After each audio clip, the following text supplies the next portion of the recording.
வணக்கம். நான் உங்கள் கலைச்செல்வன். மீண்டும் உங்களை இந்த வேர்ல்டு சேக்கர்ஸ் 777 சேனல் மூலமாக சந்திப்பதிலே மிக்க மகிழ்ச்சி.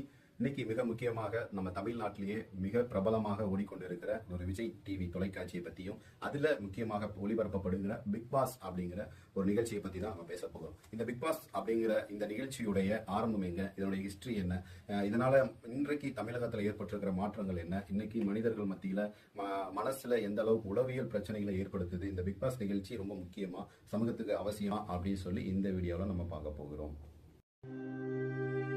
பிக் பாஸில் இருந்து கண்ணீருடன் வெளியேறிய தீபக். பிக் பாஸ் சீசன் 8 இன்றைய எபிசோடில் இந்த வாரத்தின் 2வது எவிக்ஷன் யாரென அறிவிக்கப்பட்டது. 7 போட்டியாளர்கள் எஞ்சியிருந்த நிலையில் தீபக் இன்று வெளியேற்றப்பட்டுள்ளார். ஸ்ட்ராங்கான போட்டியாளராக கருதப்பட்ட தீபக் கண்ணீருடன் வெளியேறினார். இது அவரது ரசிகர்களுக்கு அதிர்ச்சியை ஏற்படுத்தியுள்ளது. தீபக்கின் ஒரு வார சம்பளம் ரூபாய் 1.5 லட்சம் முதல் 2 லட்சம் வரை இருக்கலாம் என கருதப்படுகிறது. நீங்க பிக் பாஸ பத்தி கேட்காதீங்க சார். இன்னைக்கு தமிழகமே அமைதி பூங்காவா இருக்குது. தமிழகம் அமைதி பூங்காவா இருக்கு. ஆனா பிக் பாஸ் இந்த நிகழ்ச்சினால இன்னைக்கு தமிழகத்தை சீர்குலைச்சிட்டு இருக்காங்க. ஏற்ற அந்த பையன் பேர் என்ன, ராணவா, அவன் கைய உடஞ்சிட்டு இருக்காங்க. அவனுக்கு கைய உடஞ்சது வேற எதனா உடஞ்சிட்டா அவனுக்கு எப்படி பங்கு கொடுக்கலாம்? அவன் குடும்பத்துக்கு யாரு பதில் சொல்றது? பிக் பாஸ் அவர் நிகழ்ச்சியா நடத்திட்டு இருக்கீங்க, என்ன விளையாட்டு காமிச்சிட்டு இருக்கீங்க? இன்னைக்கு தமிழகத்துல எந்த ஒரு சண்டை சச்சரவு இல்லாம அமைதியாக போயிட்டு இருக்கு இன்னைக்கு இந்த திமுக அரசுனால. ஆனா நீங்க என்ன பண்றீங்க? பிக் பாஸ் ஒரு நிகழ்ச்சியை வச்சு வீட்டுக்குள்ள சண்டை மூட்டி விட்டு இதெல்லாம் அக்கம் பக்கத்துல நடக்காத விஷயங்களா? நன்றி சார். இந்த மாதிரி நீங்க பண்ணிட்டு போறீங்க, அது மிகப்பெரிய தவறு. இப்பவும் சொல்றேன், தமிழக அரசு உங்களை தயவு செஞ்சு கேட்டுக்கொள்றேன், பிக் பாஸ் நிகழ்ச்சியை தடை செய்யுங்க. அடுத்து பிக் பாஸ் 9 வரவே கூடாது, புரியுதுங்களா? நன்றி. என்னவா போனாதாங்க தெரியுது, அது ஜெயிலா என்ன போனாதானே தெரியுது.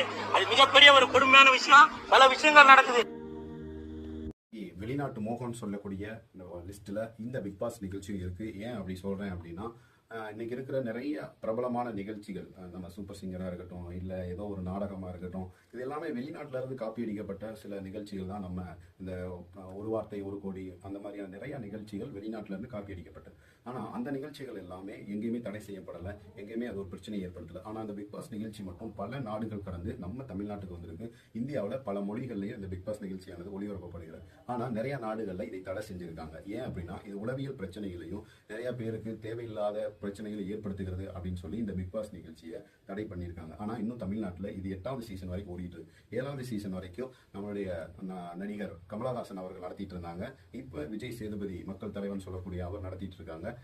இதுல இன்னைக்கு நம்ம பார்க்க போற நிறைய பேர் நிறைய உள்ள வந்திருக்காங்க, வெளியில போயிருக்காங்க, வந்திருக்காங்க. இப்படி இதுல என்ன பிரச்சனை, மக்கள் இதை பார்க்கறதுனால மக்களுக்கு என்ன